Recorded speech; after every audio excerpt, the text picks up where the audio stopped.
Go! A day in a life as an English educator. Nagva-vlog na naman po tayo. Episode 3 na. I-like nyo. Hindi nyo nilalike. Charay. Ano masasabi mo? Ano ka na? Mag-hi ka sa vlog namin. Maldita, may ganyan ka. Hindi gawin mo yan. Yan. Parang medyo fresh, ano ba? Medyo fresh ako today, girl. Anong thoughts mo? Pagpasok pa lang ng classroom, lumiliwanag ka. You enlighten my day. Parang yung liwanag.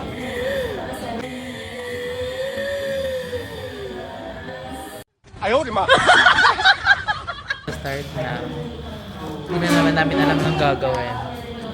So, tulad ng mga ginawa ko ng mga nakaraan, pagtitripan ko na naman sila. Walang hiya. Ay. Ano? Ako na naman ang biktima niyan. Mamaya ulit.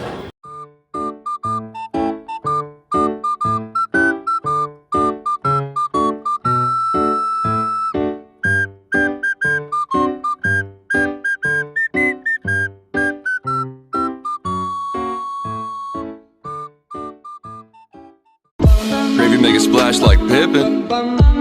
Shit, that's nothing. Splash. Everybody call me Big Pimpin'. So, hello guys!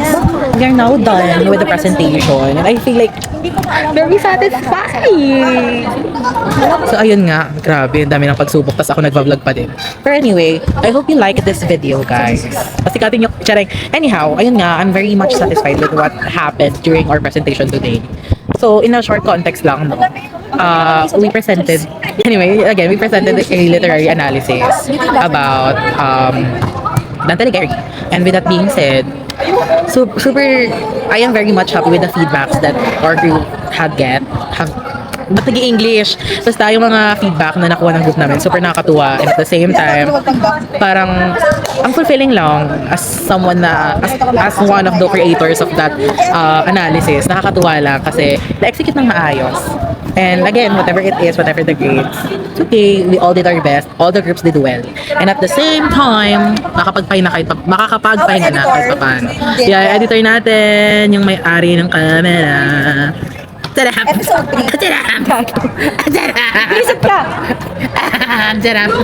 May mga reaction video kami dyan. So, ayun. Bye-bye for now, guys. Anyway, that's it for now, guys. We will try to make a vlog for tomorrow. Kasi lagi ang nag-vlog namin ay... Okay, punta ka Ay, tomorrow, pasukan pa lang. Sunday. Pag Monday, again, we will make a vlog. Pag sa schedule naman nila, pinakalanan. Dahil sa schedule namin ng Monday or Thursday.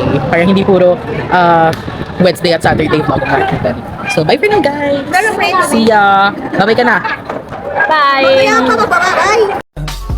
I just had to let you know you're